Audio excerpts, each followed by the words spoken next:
Magandang gabi sa inyong lahat, mga kababayan, saan man sulok ng bansa. May ibabahagi na ako sa inyo sa aking karanasan bilang isang gwardiya.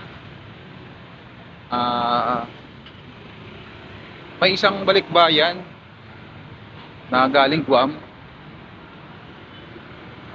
Sa parte kasi ng aking trabaho, ako ay nagpapatupad lamang kung ano yung company policy o yung house rules sa isang building o sa isang establishment.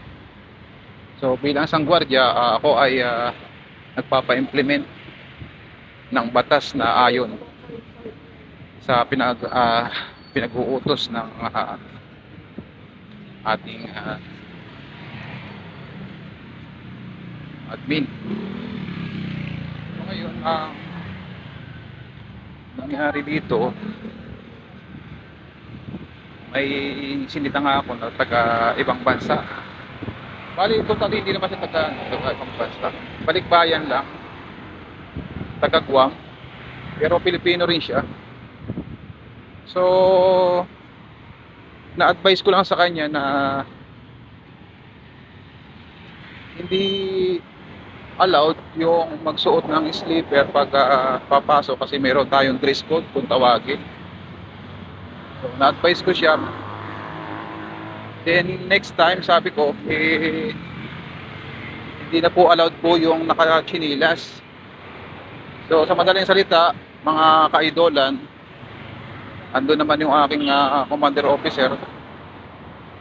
So sinabi ko kay commander officer na yun yung suot niya.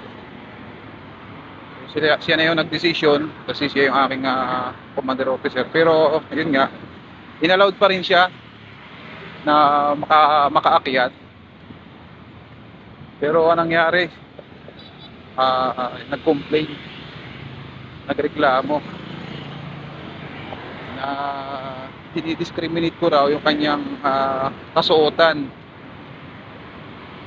Diskriminasyon daw yung kanyang kasuotan. Wala naman akong ibang sinabi at witness naman yung aking commander officer at naririnig niya. Katabi ko lang yung commander officer ko Mayroon akong picture, pinicturean ko base dun sa review ng CCTV kasi kino-complain nga ako. Sabagay, sino ba naman ako, di ba? Isang gwardiya na maninita sa balikbayan, sa kababayan natin na balikbayan, na siyempre mayaman na yun. Di balikbayan. Saka English speaking na siya. English speaking, hirap na magtagalog. Pero datapwat, kahit siya English speaking, nakakaintindi naman tayo ng English. Kasi nung nag-aaral naman tayo, hindi naman mababa yung grade natin sa English. Kahit pa paano, nakakaintindi tayo ng English. So mga kaidolan, sinishare ko lang sa aking nangyari sa trabaho na sa parte ng trabaho ko yun, may pinapa-implement lang akong batas o order ng aming admin. So yun, parang ako pa yung nagkamali. Buti nga lang mayroong akong commander officer na mataas yung knowledge about sa mga patakaran ng isang building o establishment, na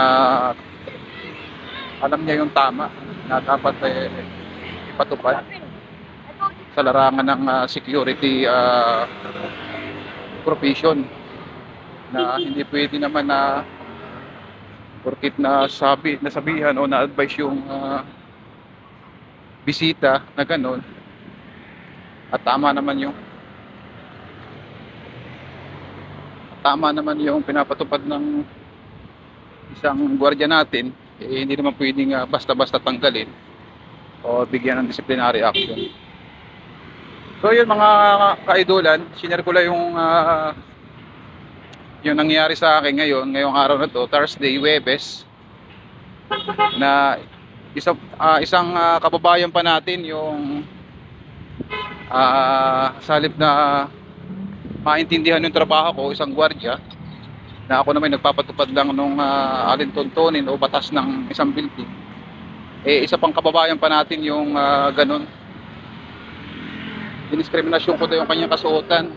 Eh, sinabi ko lang naman na yung nakachinilas kasi ay hindi na-allowed pag office hours. So, yun. Pero sa madaling salita, ano yun mga kaidolan. Inallowed din namin, kumbaga binali namin yung batas. Pinagbigyan namin yung bisita. Nangyari, ako pa yung parang mali. Nagreklamo pa.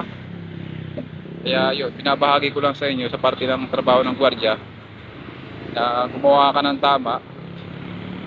Eh, anong nangyayari pa, parang pagdating sa kanila eh mali pa yung aking nagawa. Kaya yun, maraming salamat sa inyo mga kaidolan. Kayo na po yung humusga kung sa nangyari sa akin ngayong araw na to bilang isang gwardiya.